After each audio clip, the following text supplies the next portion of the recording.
Hey guys, welcome to Fieldnotes April 2020 edition. Just want to start off by saying I know it's a difficult time for a lot of people. I just hope you're all staying safe and taking care of yourselves, staying healthy. Just hang in there, guys. Fortunately for me, my work is done pretty much solo and in fairly remote areas, so I'm still out here doing field work. Right now I'm in the middle of spotted turtle season, doing a lot of mark recapture, but I'm not going to talk about that today. I noticed that there's a severe lack of frogs in my content, so I need to remedy that. Frogs are pretty cool. So today I want to talk about a species that I've seen quite a few times over the last couple months. It's pretty widespread throughout the coastal plain. However, due to its behavior, it's not very commonly seen, and that is the Eastern Spadefoot.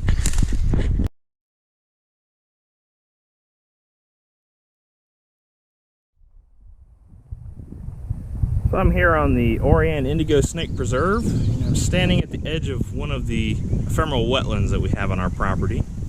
If you look right here at my feet, you may see a boiling commotion at the surface of the water.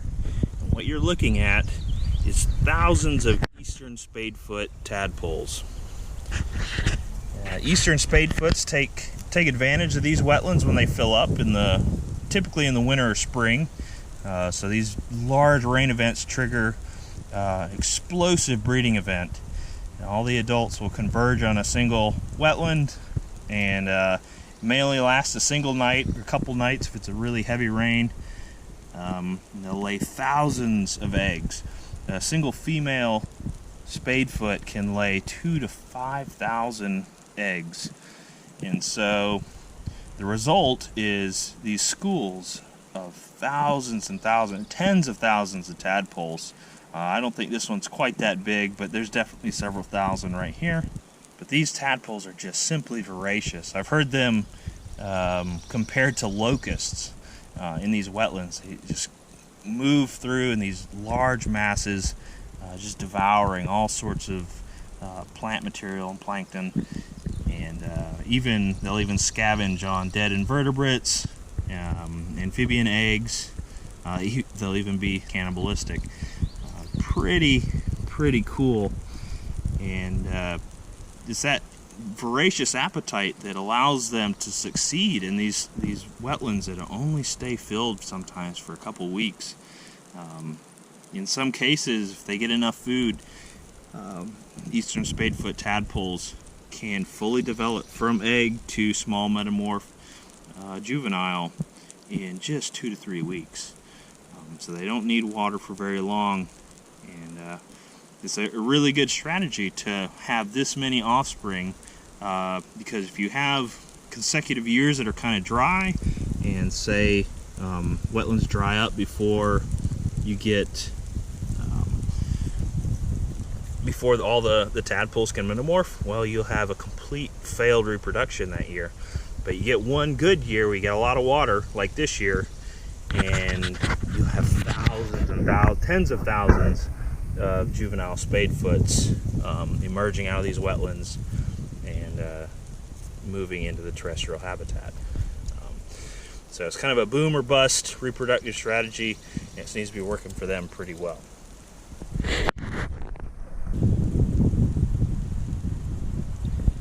And what they're doing here, I'm assuming they're eating. You often find them in these schools, and what appears to be going on is these tadpoles are feeding on plant matter down at the bottom, and they're all competing for food, and they're in the middle of that. They're taking turns coming up and gulping air. Many people believe that tadpoles don't have lungs, but in fact many of them do. From quite early on in the development, they'll have lungs, and they can actually come up and take a breath of air from the surface of the water and go back down. Pretty cool stuff.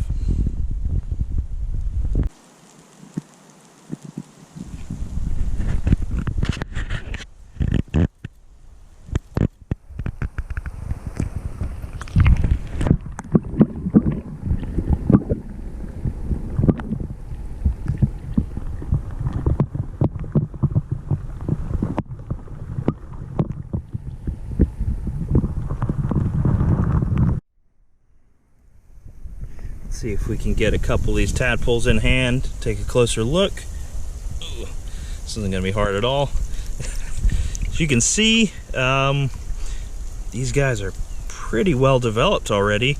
All the ones I'm looking at have both front and hind legs already.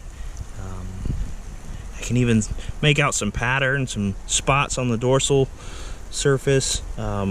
They are not far from metamorphing and moving out of the wetland into the uplands. Very, very cool. I say it's maybe just a matter of days before these guys start moving onto land. Alright, so this next observation happened back in early March. I was out looking for amphibians during some heavy rain and heard a chorus of adult spadefoots coming from a roadside wetland. I went in and checked it out. Sure enough, there's a ton of spadefoots there. Tried to get some video, however, as soon as I turned the light on, they got really shy, stopped calling, and they dove underwater. So unfortunately, I don't have a lot of video, just some audio in the dark, but I got some photos afterwards, so I hope you guys enjoy that.